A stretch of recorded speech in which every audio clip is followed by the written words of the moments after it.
Hello, California. I'm Scott Markus. I'm a filmmaker and author from Chicago, now living in Los Angeles. I wrote the book Voices from the Chicago Grave about the haunted history of Chicago, and I'm hoping to do the same out here in Los Angeles. I also co-produced and co-hosted a radio show called the Mothership Connection on WLIP AM 1050, which went through Milwaukee and Chicago. The book Voices from the Chicago Grave, I'm very, very proud of it, but that book did so well because of you. Because I had tons of people through YouTube and Facebook and all over the place sending in their own stories and helping with the research and just being involved. It was a community, and I want to try to bring that community to California as well. Now, I've already gone out on my own a little bit. Of course, I went to the Queen Mary. That's, I think, everybody's first stop. And also went to Hollywood Forever Cemetery. Not only is it cool, but they got movies in the park. Saw Ghostbusters there a couple days ago. But recently I've started to go to some of the more obscure haunted locations that I definitely need a lot more information about. For example, I went to West Hills to see Shadow Ranch Park. Now, it's a very old location. The building is still standing. It's been turned into a school and playground area now. And I was hoping when I went that I'd be able to talk to somebody and maybe get a tour. Fortunately, that wasn't exactly in the cards. So if you personally have any experiences there or know anything about it, let me know. Also in West Hills, I checked out Capistrano Avenue. Unfortunately, there's very little known about why this is a haunted area. We pretty much just know that it is haunted. It's only a 2-block area, very small road in West Hills, bordered by Cavello Street on the north and Cantlay Street on the south. If anybody knows anything, definitely let me know. Also, I went up to Lancaster, California, the intersection of 90 and I. There allegedly used to be an insane asylum. Their foundations are still there. People are chased out by sounds of screaming. Now, definitely wanted to see this place. In Illinois, I covered a place called the Sunnybrook Asylum. That was one of the most scary places I've ever been to, quite frankly. Now, you might wonder, if there's only foundations there, what can you really experience or see?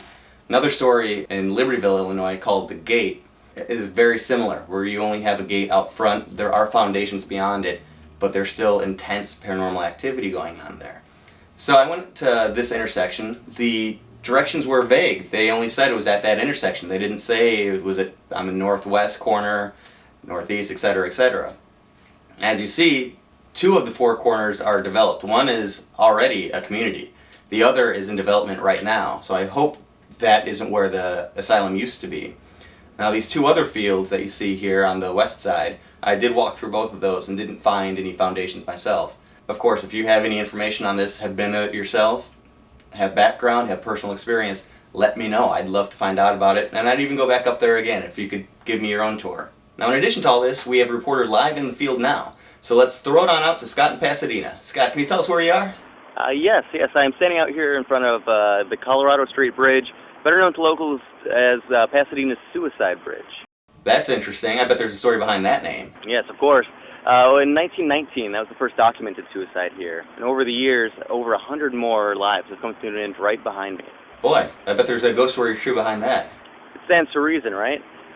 There have been reportings of both male and female ghosts wandering the bridge itself and in the canyon 150 feet below. Interesting. So are there any investigations in the works? Well, I'm not really an investigator, more of a researcher, but I think there's only one way to cover this story, and it is by doing an investigation.